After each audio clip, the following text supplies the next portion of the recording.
नमस्कार दोस्तों। जब सब रास्ते बंद हो गए तब हनुमान जी ने दिखाया एक रास्ता।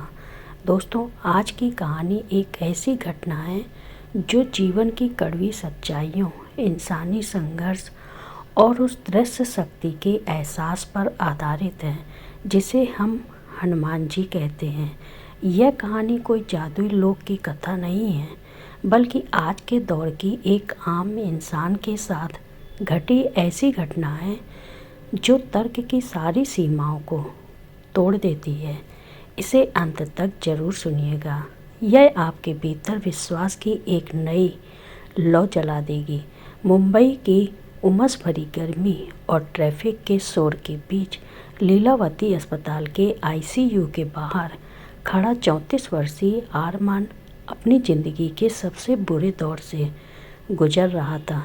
कांच की दीवार के उस पार उसका 6 साल का बेटा अंश वेंटिलेटर पर था। डॉक्टरों ने उसे अक्यूट लीवर फेलियर बताया था। 48 घंटे डॉक्टरों ने बस इतना ही वक्त दिया था। अगर 48 घंटों में लीवर डोनर नहीं मिला और ट्रांसप्लांट नहीं हुआ तो अंश का बचना नामुमकिन था। आरमान एक सेल्फ मेड बिजनेसमैन था। उसने अपनी ज़िंदगी में हर चीज़ लड़कर हासिल की थी।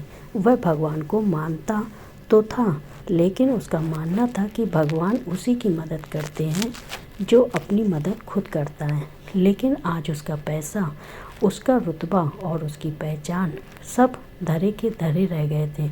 उसकी पत्नी स्नेहा मंदिर के कोने में बैठी लगातार हनुमान चालीसा का पाठ कर रही थी। स्नेहा की भक्ति अटूट थी। आरमान को कभी कभी इस पर खींच भी होती थी। उसे लगता था कि मंत्र पढ़ने से मेडिकल रिपोर्ट नहीं बदलती। तभी आरमान का फ़ोन बजा। उसके एक पुराने मित्र डॉक्टर कामत का फ़ोन था, जो पुणे के एक बड़े अस्पताल में सर्जन थे।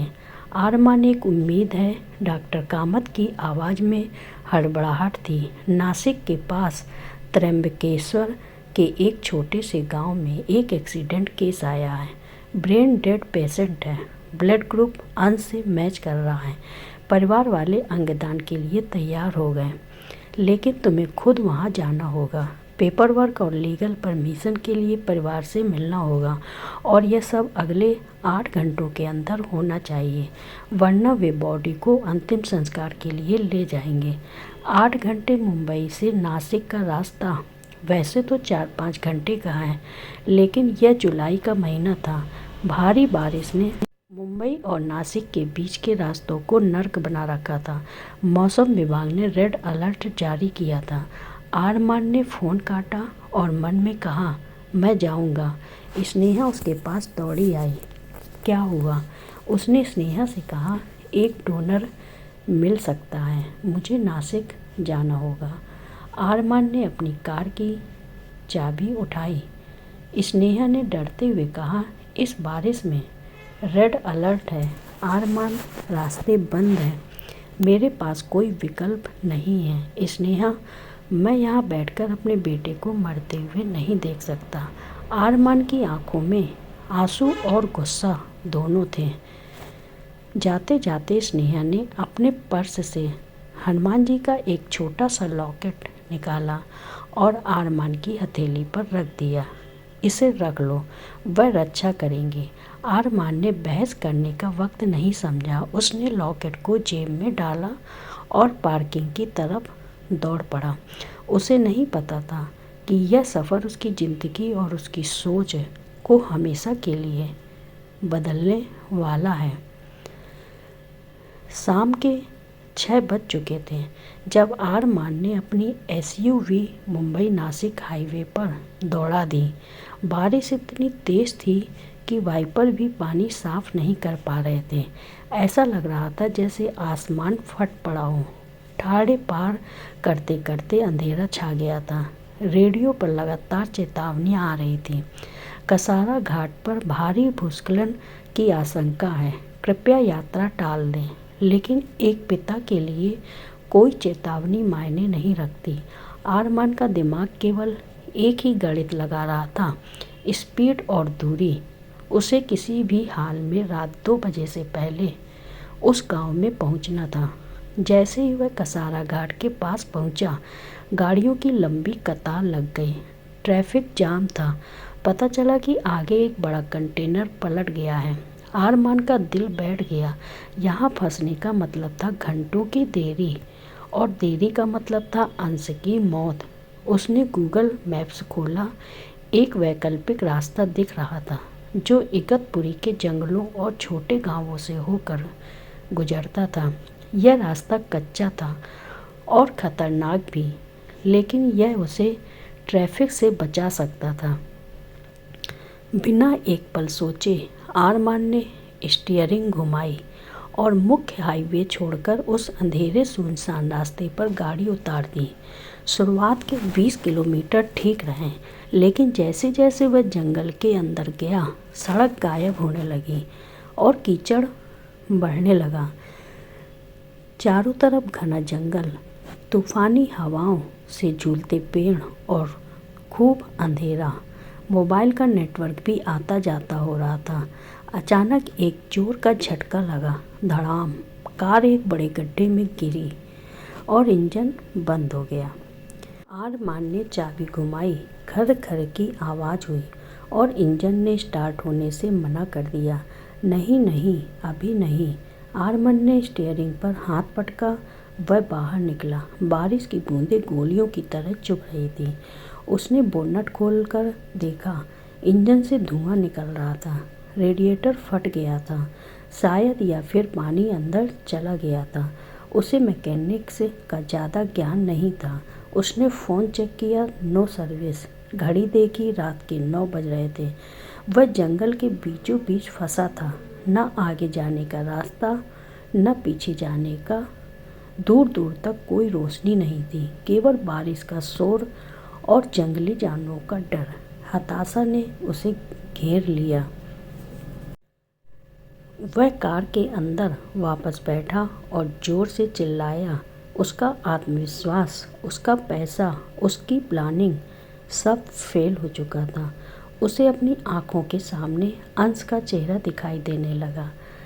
सॉरी बेटा, पापा हार गए। वह रो पड़ा। तभी कार की खिड़की पर किसी ने खटखटाया। आरमान उछल पड़ा। इस वीराने में कौन हो सकता है? क्या कोई डकैत है? उसने डरते हुए कांच थोड़ा सा नीचे किया। बिजली कड़की और उस रोशनी में आरमान ने उसे देखा। एक बेहद साधारण सा दिखने वाला आदमी खड़ा था। उम्र करीब 50-55 के आसपास होगी। शरीर गठीला, चेहरे पर सफ़ेद दाढ़ी, सिर पर एक लाल रंग का गमछा बंधा हुआ था।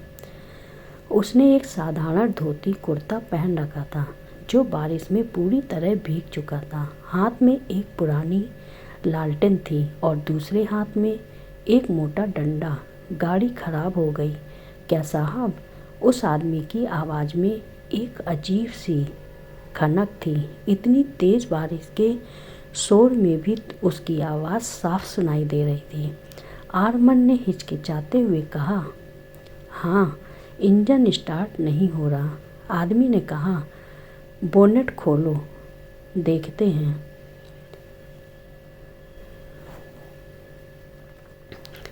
आरमान ने शंका से पूछा, आपको काम आता है? यह एक ऑडी है, कोई जीप नहीं। आदमी हंसा। उसकी हंसी बादलों की गड़गड़ाहट से ज़्यादा भारी थी। साहब, लोहा तो लोहा होता है, चाहे जर्मन हो या देसी। बीमारी पकड़ में आनी चाहिए। न जाने क्यों आरमान को उस आदमी की बातों में एक भरोसा दिखाई दिया। उसने बोनेट खोला। वह आदमी लालटेन लेकर झांका। उसने कुछ तारों को हिलाया, कुछ ठोक पीट की। वह ऐसे काम कर रहा था जैसे उसे इस मशीन की नस नस पता हो। आदमी ने कहा, पानी घुस गया है स्पार्क प्लग में और बैटरी का एक वायर लूज है। उसने अपनी धोती के कोने से एक सूखा कपड़ा निकाला। हैरानी की बात थी कि इतनी बारिश में भी उसका वह कपड़ा सूखा कैसे था। और प्लग साफ किए। फिर उसने अपने डंडे से एक सिरे से कुछ ठोक कर तार जोड़ा। उसने कहा, राम का नाम लेकर अब स्टार्ट करो। अरमान ड्राइवर सीट पर बैठा। उसे रत्ती भर भी उम्मीद नहीं थी। उसने चाबी घुमाई। वूम वूम, इंजन एक ही बार में स्टार्ट हो गया। अरमान हैरान रह गया। यह कैसे संभव था?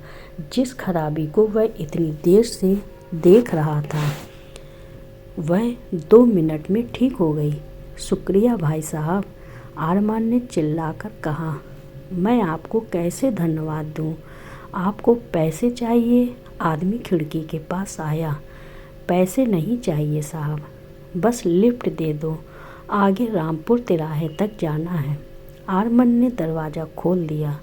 बेशक, बैठिए। जैसे ही वह आदमी अगली सीट पर बैठा, कार के अंदर का माहौल बदल गया। बाहर तूफान था, लेकिन कार के अंदर एक अजीब सी शांति छा गई। गीले कपड़ों के बावजूद उस आदमी के शरीर से बारिश की बास नहीं, बल्कि गीली मिट्टी और तुलसी की भीनी भीनी खुशबू आ रही थी। अरमान ने अपना परिचय दिया। मेरा नाम अरमान है। उस आदमी ने मुस्कुराते हुए कहा। लोग मुझे मारुति कहते हैं। गाड़ी आगे बढ़ी। अरमान अब भी तनाव में था। उसने घड़ी देखी, 10 बज चुके थे। अरमान ने कहा, मुझे बहुत जल्दी है। मेरे बेटे की जान खतरे में है। मुझे त्र्यंबकेश्वर पहुंचना है। मारुति ने बहुत सहज भाव से कहा, चिंता मत करो, पहुंच जाओगे। जिसे जाना नहीं है उसे कोई भेज नहीं सकता। रास्ता और ख़राब होता गया। कीचड़ इतना गहरा था कि कार के टायर फिसल रहे थे। अरमान को डर था कि कार फिर न फंस जाए। अचानक सामने एक विशाल पेड़ सड़क पर गिरा हुआ मिला। रास्ता पूरी तरह ब्लॉक था। हे भगवान, अरमान ने ब्रेक मारा। अब क्या होगा? यह पेड़ हटाने के लिए क्रेन चाहिए। रास्ता बंद है। अरमान का धैर्य टूट गया। वह स्टीयरिंग पर सिर रखकर रोने लगा। सब खत्म, मैं नहीं पहुंच पाऊंगा। मारुति ने अरमान के कंधे पर हाथ रखा। उसका हाथ बहुत भारी और बहुत गर्म था। उस स्पर्श में एक करंट सा था जिसने अरमान के डिप्रेशन को एक पल के लिए शांत कर दिया। साहब, रास्ता कभी बंद नहीं होता, बस नज़र बदलनी पड़ती है। मारुति ने कहा, गाड़ी बैक करो। 100 मीटर पीछे एक कच्ची पगडंडी दाईं तरफ जाती है। अरमान ने झुंझलाते हुए कहा, मैंने देखा था, वहाँ कोई रास्ता नहीं था, सिर्फ झाड़ियाँ थीं। भरोसा रखो। मारुति की आवाज़ में एक आदेश था।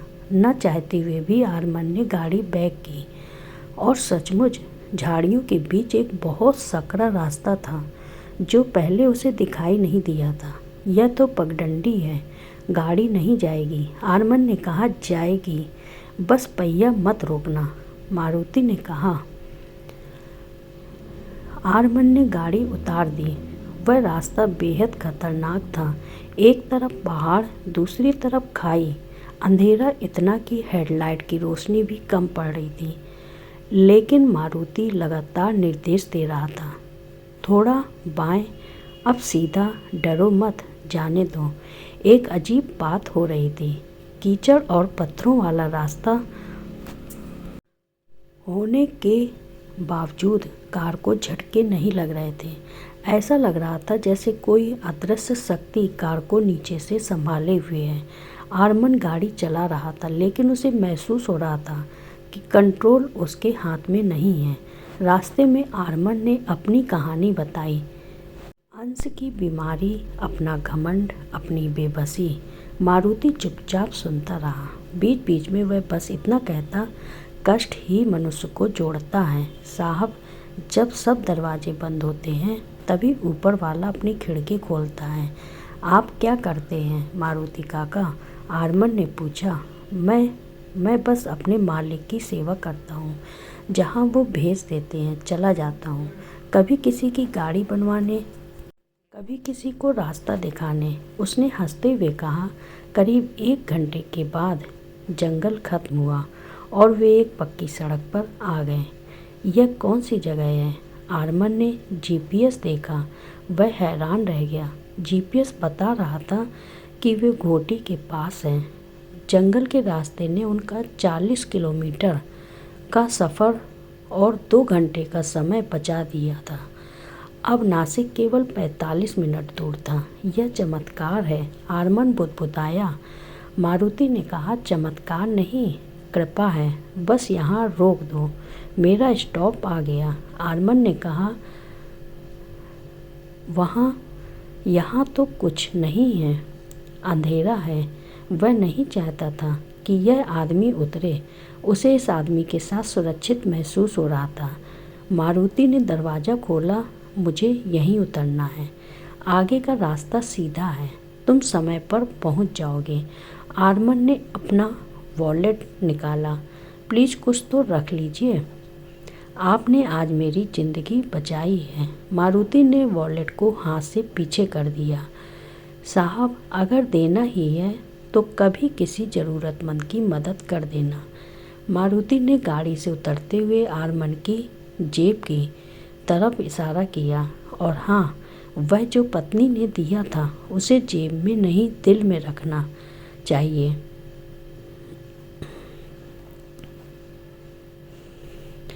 आर्मन सन्न रह गया। उसने तो स्नेहा का दिया हुआ हनुमान लॉकेट जेब में डाल रखा था और मारुति को इसके बारे में बताया भी नहीं था। इसे कैसे पता चला? इससे पहले कि वह कुछ पूछता, मारुति अंधेरे में उतर गया। आर्मन ने मुड़कर देखा। सड़क के किनारे एक छोटा सा हनुमान मंदिर था। एक दिया टिमटिमा रहा था। मारुति कहीं नहीं दिखा, वह बस गायब हो गया था। आर्मन रात के 12:45 बजे उस गांव के अस्पताल पहुंचा। डॉक्टर और पुलिस उसका इंतज़ार कर रहे थे। डॉक्टर ने कहा, आप बहुत सही समय पर आए मिस्टर आर्मन, और आधे घंटे की देरी होती तो हम बॉडी हैंडओवर कर देते। कागजी कार्रवाई पूरी हुई। डोनर का परिवार एक गरीब किसान परिवार था। जब आर्मन ने उन्हें धन्यवाद दिया और आर्थिक मदद की पेशकश की तो उन्होंने मना कर दिया। हमारे बेटे ने जाते जाते किसी की जान बचाई, यही बहुत है, किसान ने रोते हुए कहा। लीवर लेकर एम्बुलेंस मुंबई के रवाना हुई। आर्मन भी साथ था। सुबह 6 बजे सर्जरी शुरू हुई। अगले 12 घंटे तक आर्मन और स्नेहा आईसीयू के बाहर बैठे रहे। दोपहर के 2 बजे डॉक्टर कामत बाहर आए। उनके चेहरे पर मुस्कान थी। ऑपरेशन सफल रहा। अंश का शरीर नए लीवर को स्वीकार कर रहा है। अब वो एक खतरे से बाहर है। स्नेहा वही ज़मीन पर बैठकर रोने लगी। आर्मन ने उसे संभाला, लेकिन आर्मन का मन कहीं और था। वह उस रात की घटना को भूल नहीं पा रहा था। 3 दिन बाद अंश होश में आ गया। आर्मन की दुनिया वापस पटरी पर लौट रही थी, लेकिन एक बेचैनी थी। उसे उस आदमी मारुति को धन्यवाद देना था। आर्मन फिर से उसी रास्ते पर गया। उसने वह जगह ढूंढी जहां उसकी गाड़ी खराब हुई थी। वह उस छोटे से मंदिर के पास गया जहां मारुति उतरा था। वहां एक बूढ़ा पुजारी बैठा था। आर्मन ने पूछा, बाबा, यहाँ कोई मारुति नाम का आदमी रहता है? 50-55 साल का, गठीला शरीर, लाल गमछा। पुजारी ने अजीब नज़रों से देखा। यहाँ इस जंगल में कोई बस्ती नहीं है बेटा, मीलों तक कोई नहीं रहता। नहीं, यह वहीं उतरा था। उसने मेरी गाड़ी ठीक की थी। वह कह रहा था कि वह यहीं काम करता है। पुजारी मुस्कुराया। उसने मंदिर के अंदर इशारा किया। बेटा, यहाँ सिर्फ एक ही मारुति का वास है, अंदर जाकर देख लो। आर्मन अंदर गया। यह एक बेहद प्राचीन हनुमान मंदिर था। मूर्ति सिंदूर से लेपी हुई थी, लेकिन जिस चीज़ ने आर्मन के होश उड़ा दिए वह मूर्ति नहीं थी। मूर्ति के चरणों में एक लाल रंग का गमछा रखा था, ठीक वैसा ही जैसा उस आदमी ने पहना था, और पास ही एक पुराना मोटा डंडा रखा था। पुजारी पीछे आकर खड़ा हो गया। यह गमछा और लाठी यहाँ सालों से रखी है। कहते हैं यह स्वयं हनुमान जी की थी।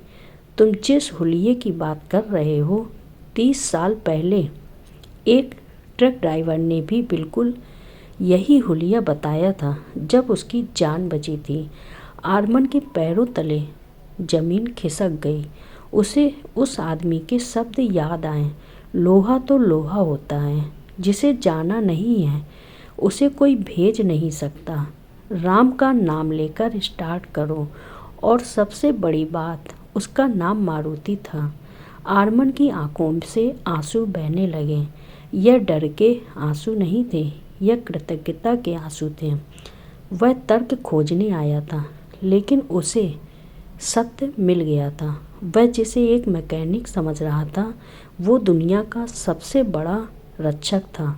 उसने जेब से स्नेहा का दिया हुआ लॉकेट निकाला। अब वह उसे जेब में नहीं, अपने गले में पहनने जा रहा था।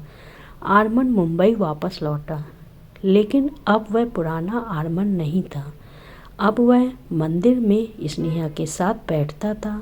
वह अब भी बिजनेस करता था, लेकिन अब उसे पता था कि प्लानिंग उसकी हो सकती है, लेकिन परिणाम उस अदृश्य शक्ति के हाथ में है। कभी कभी जब वह अपनी ऑडी चलाता है तो उसे बगल वाली सीट पर एक उपस्थिति महसूस होती है, एक भारीपन, एक सुरक्षा का एहसास, और वही भीनी भीनी मिट्टी की खुशबू। दोस्तों, हनुमान जी गदा लेकर हवा में उड़ते हुए ही आए, यह जरूरी नहीं। कभी कभी वे एक अनजान राहगीर बनकर, कभी डॉक्टर बनकर, तो कभी एक मैकेनिक बनकर आते हैं। वे हमारे आसपास ही हैं, बस ज़रूरत है उस विश्वास की जो तर्क खत्म होने के बाद शुरू होता है। जब आप अपनी सारी कोशिशें करके हार जाएं, तो बस एक बार दिल से पुकारना, वे आएंगे और ज़रूर आएंगे। दोस्तों, आपको कहानी पसंद आई होगी।